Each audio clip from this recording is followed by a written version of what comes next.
ఒక 2-3 రోజుల్లో చూడబోతున్నాం? 10 కోట్ల రూపాయలంటే భారీ కుంభకోణం అంటే అమాయకత్వం నెంబర్ 1.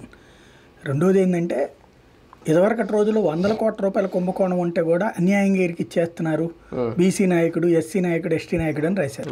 ఇప్పుడు వచ్చేటోడికి 10 కోట్ల రూపాయలు, అది కూడా డబ్బులు పెట్టి కొనుక్కున్నటువంటి దాన్ని అమ్మేసిన దాని మీద కుంభకోణం అంటున్నారు. ఇక్కడ నాకు అర్థమైనటువంటి ఆ కాన్సెప్ట్ అబ్జర్వ్ చేస్తే కనబడుతున్నది ఏంటంటే, ఒక సర్వే నెంబర్లు అంటే ఓ భూమి కొన్నారు, ఎవడో అమ్మాడు, వీళ్ళకి వీళ్ళు కొనేశారు. కొన్న తర్వాత పేపర్లో వార్తలు వచ్చినాయి.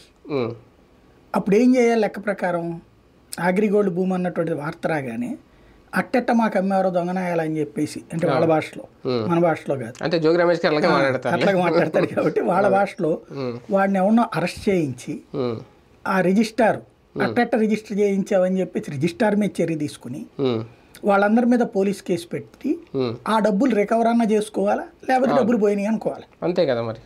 అంతవరకు చేసుంటే అది ఒక బాధ్యతాయుతమైనటువంటి ఓ మంత్రిగా చేసిన పని. అంటే ఇక్కడ తెలియకుండా అగ్రిగోల్డ్ భూములు కొనేశారు జోగి రమేష్ కుటుంబీకులు అనేది కూడా కొంచెం అమాయకత్వమే అనిపిస్తుంది. ఎందుకంటే మళ్ళాంటి వాళ్ళని తెలియకుండా ఆయన ఒక పొలిటికల్ లీడర్గా ఉన్నాడు, అగ్రిగోల్డ్ వ్యవహారంలో ఏం జరుగుతుందో 5 ఏళ్ళుగా ఆయనకి తెలుసు, ఎలా కొన్నారు అనేది ఇక్కడ మెయిన్ పాయింట్. రిజిస్ట్రేషన్ జరిగేటప్పుడు ఎవడో కూడా దాంట్లో ప్రాబ్లం అనుకోడు. మీరు లిటిగేషన్ ల్యాండ్ ఎప్పుడు ప్రాబ్లం అవుతుందంటే, మీరు ఆ కాగితం పట్టుకెళ్ళగానే అక్కడ చెప్తే ఇది లిటిగేషన్ అండి అని చెప్తే ఎవడు కొండవు.